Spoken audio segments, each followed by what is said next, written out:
Joining me now, Roger Sollenberger, the reporter who broke this story for the Daily Beast. Roger, it's great to have you on. This is a remarkable bit of reporting. I want to just first start by saying, you know, Walker denies it. There was a threatened lawsuit. Do you stand by your reporting? Yeah, I can't comment on anything with pending litigation, but I do say that we stand by our reporting 100%. Can you give me a little more context? Obviously, the woman at issue is quoted in your story about her motivation for coming forward and speaking to you. Yeah, I want everybody, first and foremost, I'm not being all like whatever about this. I really mean it. This woman is incredibly brave. I think that we all know how deeply personal and sensitive this issue is. And for her to come forward and tell her story, and not only that, but to tell her story to a male reporter, to trust me with that, is pretty remarkable for me. And I don't want anyone to lose sight of that. In fact, my highest hopes for this story is that this inspires other women to come forward who have similar tales about hypocrisy in the Republican Party, right? But, you know, for me, I think that the woman's story it's just remarkable in a number of ways, and the corroboration that she was able to bring for it is really incredible, right? It's a reporter's dream. If you asked a reporter, you know, how would you, the ideal version of this story, could you describe it to me? They say, well, we would want a receipt from the abortion clinic. It's like, well, okay, check, we got that, okay? We would like to see some form of payment. It's like, well, we do have that. We have this personal check from Herschel Walker that he signed for $700. It's an amount she ballparked, by the way, taking into account both the cost of the procedure and incidentals related to it. And then we also have a get well soon card that he tucked the check into, she says. And we have that. We printed that on the website. It's a remarkable amount of documentation. It's really just the ideal version of this story. We're quite proud of it. Yeah, and I want to say here, just for this is sort of a little bit of a journalistic point to make, but I think worthwhile to say. And again, I haven't independently verified this, and I can't vouch for the story. All I can do is read your reporting and the corroboration that you've introduced to it. But there's a reason that this is a difficult set of stories to report on, and this has to do with the entire post-Dobbs landscape. This is an intimate, personal, intensely private decision that a person makes. And I don't want to put any words in your mouth, but if you just had her telling you this story and no other corroboration, it would be a hard story to run, I imagine. Yeah, it would be incredibly difficult. I mean, we corroborated through a friend of hers she told at the time, right, who took care of her, a male friend, by the way, who took care of her after the abortion. He told us the same details that she did completely independently. But yeah, you know, she was able to provide documentation. I think that there is a distinction between this type of story and the Me Too story, right? Coming out, like you need to be able to provide something for us to back it up, and she was able to, or some sort of independent corroboration. It's a very difficult story to tell, and this woman was in a position to tell it, and I really hope that others are too.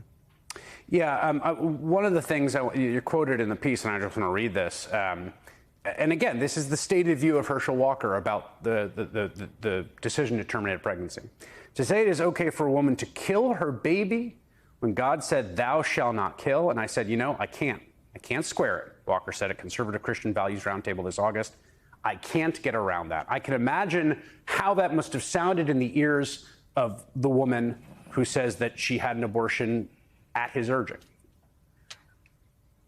Yeah, after Walker put out his denial, she actually told me, and I put this out on Twitter, it's not in the report, but she said, it is most certainly not a lie. She is emphatic about that. Yeah, and I imagine also the tremendous risks she's taken in trusting you with this story, and also her identity, which you can imagine, as we've seen time and time again, when people are elevated in the public eye, if their identity is revealed, can be dragged into all sorts of nonsense, and I can understand her desire to be kept out of that. One other aspect that this is interesting is, and you saw it a little bit in that one sort of Georgia political operative we mentioned, saying, well, I thought everybody knew this. The Politico runs an interesting sort of backstory context piece today that the allegation was brought to the attention of those working on Walker's behalf, in part as a means of discouraging him from running. So this is in some ways its own kind of quasi-corroboration that there was a sense this was out there. His team downplayed the I think you're jumping the gun.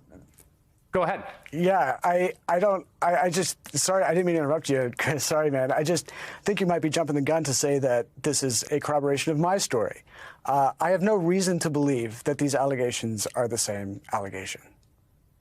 Oh, I see what you're saying. It's just not clear that the story they are concerned about is one and the same with the story that you have reported out.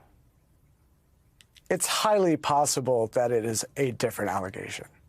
That is very clarifying. So let me just say what Politico reported today is an allegation along these lines. The abortion allegation was brought to the attention of those working on Walker's behalf, in part as a means of discouraging him from running. His team downplayed the potential disruption it would cause, but according to one of those people, they did not outright deny it. We've also seen this decision tree here in the response to the story could have gone with the way that he's dealt with the accusation that he put a loaded weapon to his ex-wife's head, which he hasn't denied and says he doesn't remember, or it was a long time ago, or people change. In this case, they have chosen the that's a full lie response. Roger. Sorry, what was the question there? I'm saying they have chosen to say this is a lie. You guys have the reporting, and that's where it is right now. Yeah, absolutely. You know, I'd like to point you back to a report that I did in July about Herschel Walker, and I reported about some children that he had out of wedlock, right? The reports were newsworthy because Herschel has been saying that, you know, he's cracking down on absentee fathers in the black community. But he apparently, according to my reporting, a campaign source told me this, that he had lied to his own campaign when they asked him if these children were out there. He revealed them on an FBI background check, but when his own campaign approached him with a question that I had, he lied to them, not once, but twice, right? So this is the type of person that the campaign is dealing with. And this is the type of person who enters a race, by the way. I understand there's questions about the Republican apparatus that's supporting him, that's propagating this. I get that. But also there's a question about Herschel himself. Why did he choose to get into this race, knowing that this was out there? I don't understand. I think that, you know, a telling detail in the story that we reported is that a top campaign surrogate from the Walker campaign has been in touch with the woman that told me about the abortion recently as late August, and that they have asked this woman repeatedly to vouch for Herschel Walker's character. This is the type of campaign that's being run. This is the candidate who got into the race. I don't know why, and I think that question might never be answered, but it's one worth really, really considering. That is a really, really useful context, Roger Sollenberger. Thank you very much.